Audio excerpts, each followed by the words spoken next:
السلام عليكم. اللي حتكون على شكل عش العصفور، هذا اللي هنا مثل ما مبين بهذه الصورة.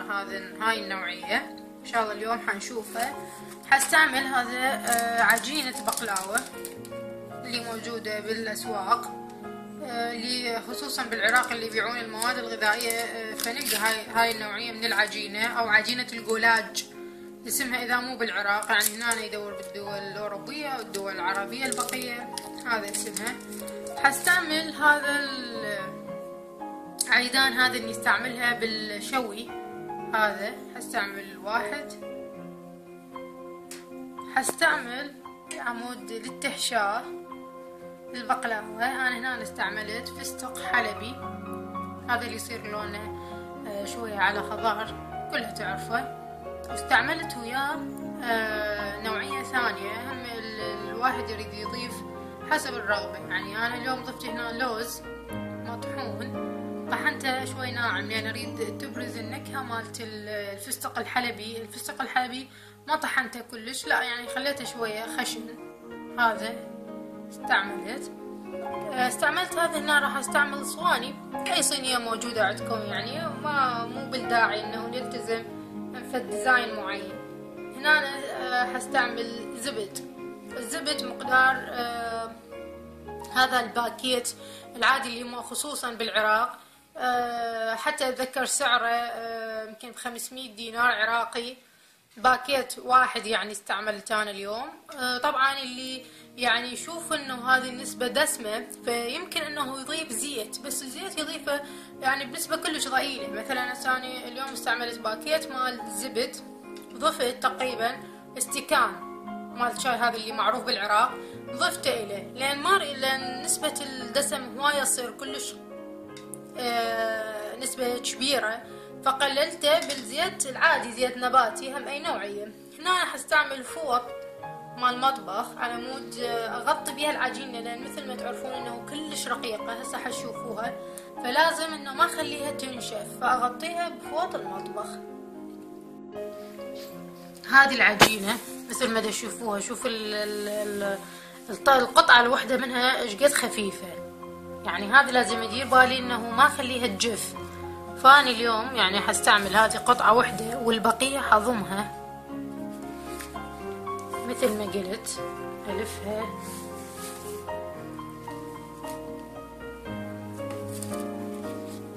الفوطة عمود لا تجف، حافظ عليها برطوبتها. طبعا انا باردة استنى طلعتها من الثلاجة، واستعملها القطعة. هذه القطعة افرشها، هذه على طولها مثل ما تشوفون بالفيديو. حستعمل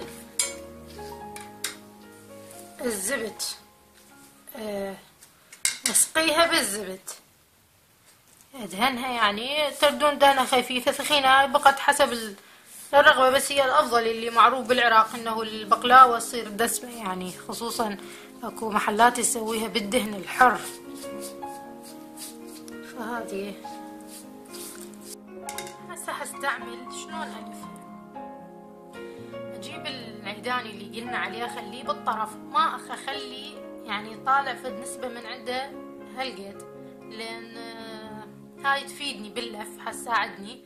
وهذا البقية بدون، يعني مو شرط انه الخشبة تنتد على طول العجينة، مو ضروري. هسه ابدي الفها. طبعا هنا انتو تردون مثلا تردوها خشنة فنقدر نزود. هسه احنا وياكم حنشوف اذا احتاجت عجينة الفت نسبة معينة. هذا ما حكمل اللف. هسه شو اسوي؟ حكمشها هيجي مثل هاي الخطوة نسويها. ليش استعملت العيدان؟ تنكمش العجينة،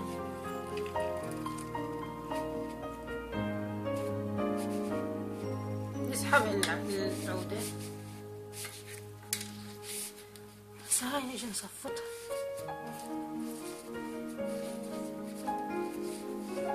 بطريقة معينة حسب تردوها كبيرة تردوها صغيرة. نصفط العجينة بداخلها على مود أضيف الحشو. هذا الشكل النهائي مالتها، وحسب الرغبة تردون تكبروها تردون تصغروها. هاي بقى فشي راجع لكم. هسه راح نحطها بالصينية. طبعا الصينية هنا لازم ادهنها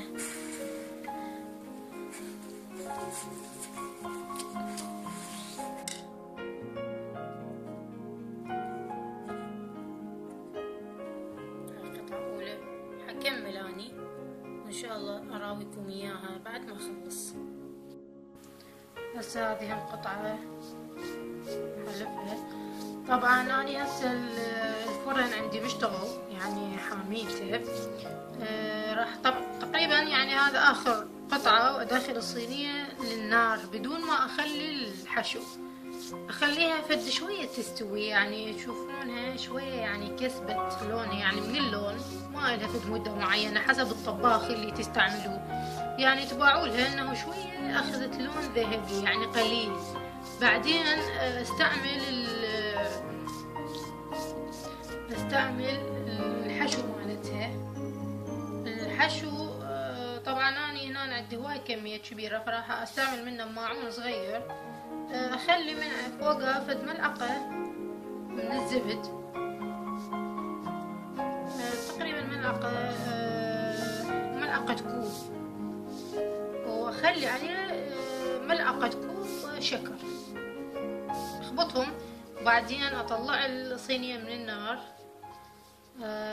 واخلي بالاماكن اللي تركتها فارغة الحشو، وبعدين هم ارجع ادخلها النار. ليش سويت هاي الطريقة؟ على مود الحشو لا يحترق، لان طبعا هي راح تحتاج وقت طويل يا الله تتحمر. هسه تشوفوها يعني اذا احد يجرب هاي الطريقة ان شاء الله. فما انا ما اريد يحترق الحشو مالتها، اريده مجرد انه يصير لونه احمر. فسويت هذه الطريقة على مود احافظ عليه لا يحترق. وهسه ان شاء الله هم راويكم الطريقة. طبعا بالنسبة للقطر او الشيرة اللي نعرفها بالعراق، شلون طريقة عملها؟ استعمل كل كوبين من السكر استعمل وياها كوب مي، واخلي فوقها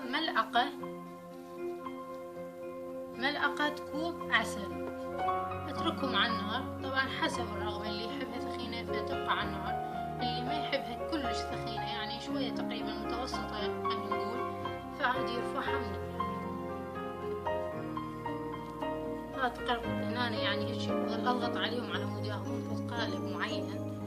تقريبا هذه هسه خلصت. هسه شو اسوي؟ حسقيها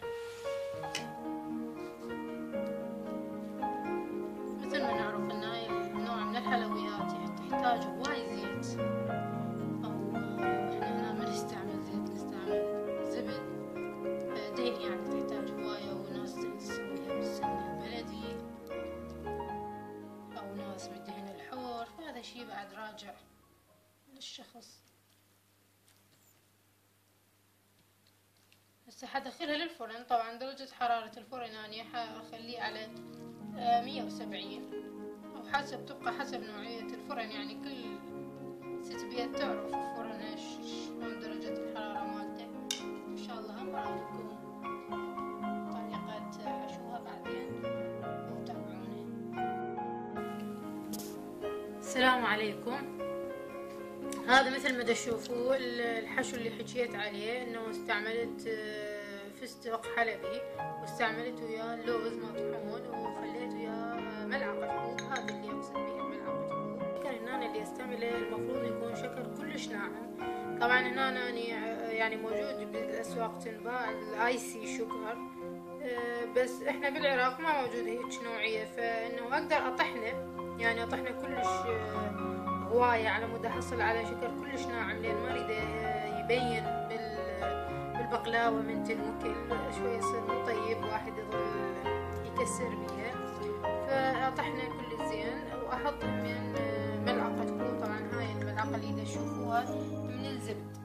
هسه اني مثل ما تشوفوا طلعتها من الفرن، تقريبا هيك لونها صار ذهبي. طبعا انا هنا سويت القطر او الشيرة همين اللي قلت لكم انه استعمل كوبين شكر ويا كوب مي، واستعمل ايضا اضيف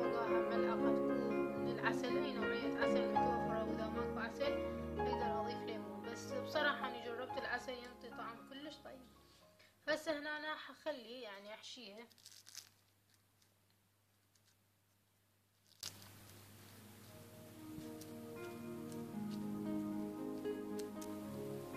هسه حرجعها للفرن، خليها بعد شوي تاخذ لون، وان شاء الله هم اراويكم اياها بعد ما اطلعها. هذا شكل النهائي للبقلاوة. طبعا هسه طلعتها من الفرن.